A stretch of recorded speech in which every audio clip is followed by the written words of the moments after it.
Vote ময়দানে তিনি মানুষপুত্র বটে। বাংলার রাজ্য রাজনীতিতে চষে বেড়ানো এক ব্যক্তিত্ব, 8 বারের বিধায়ক। যতদূর তথ্য বলছে, দীর্ঘ সময় বিধায়ক থাকার রেকর্ডটি স্বয়ং জ্যোতি বসুর। তিনি টানা 23 বছরের বেশি সময় পশ্চিমবঙ্গের মুখ্যমন্ত্রী ছিলেন। এছাড়াও বিধানচন্দ্র রায়ও দীর্ঘ সময় বিধায়ক ছিলেন। কংগ্রেসি ঘরানার নেতা, তাই দল পরিবর্তন নিয়ে কম সমালোচনা হয়নি তাকে নিয়ে। কিন্তু কোনো কিছুতেই নিজের অবস্থান পরিবর্তন করেননি মানসবাবু। সেই ধোপ ধুরস্ত ধুতি পাঞ্জাবি পরিহিত, ঠিক যেমনটা আগেও ছিলেন। এবারের নির্বাচনী লড়াইয়ে তার চেনা কেন্দ্র সবংয়ে।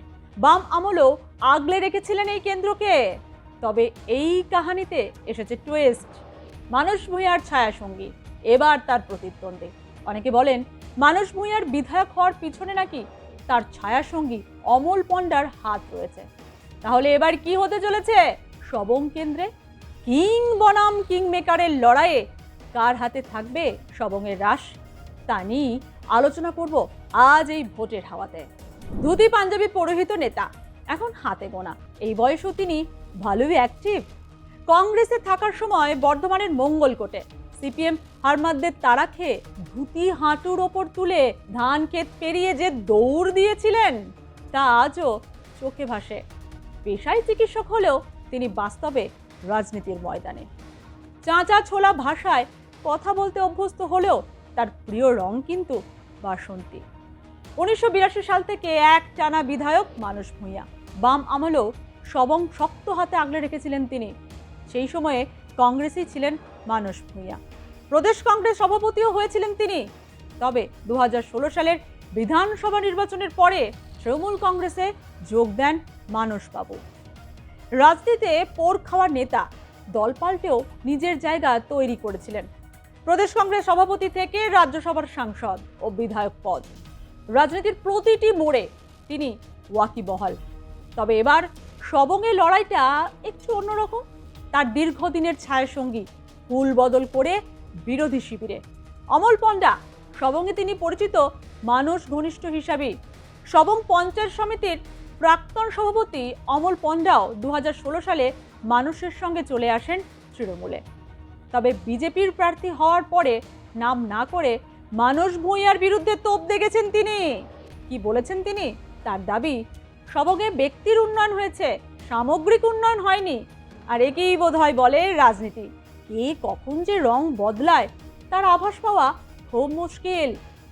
2021 সালের বিধানসভা নির্বাচনে তৃণমূল দলের মানস রঞ্জন ভূঁইয়া 1,12,098 ভোট পেয়ে জয়ী হয়েছিলেন। দ্বিতীয় স্থান অধিকার করেছিলেন বিজেপির দলের অমূল্য মাইতি। জয়ের ব্যবধান ছিল 9,864। 2016 সালের বিধানসভা নির্বাচনে ভারতীয় জাতীয় কংগ্রেসের হয়ে এই আসনে মানস ভূঁইয়া 1,26,987 ভোট পেয়ে জয়ী হন। দ্বিতীয় স্থান অধিকার করেন তৃণমূলের নির্মল ঘোষ।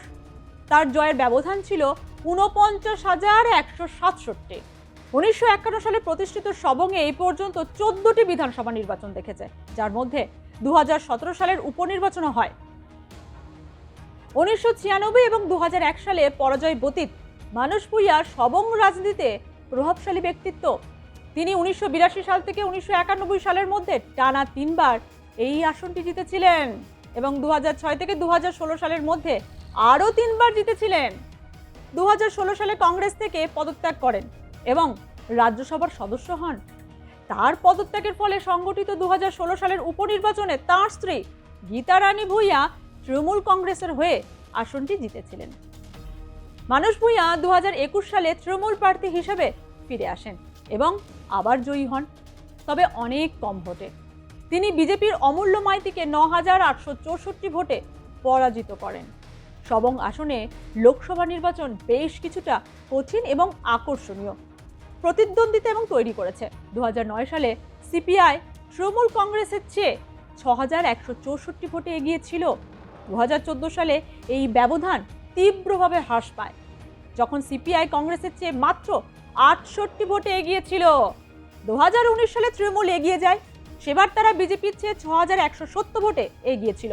2024 সালে তারা আরও ব্যবধান সুসংহত করে। বিজেপির চেয়ে তাদের ব্যবধান 32,683 ভোটে পৌঁছে যায়।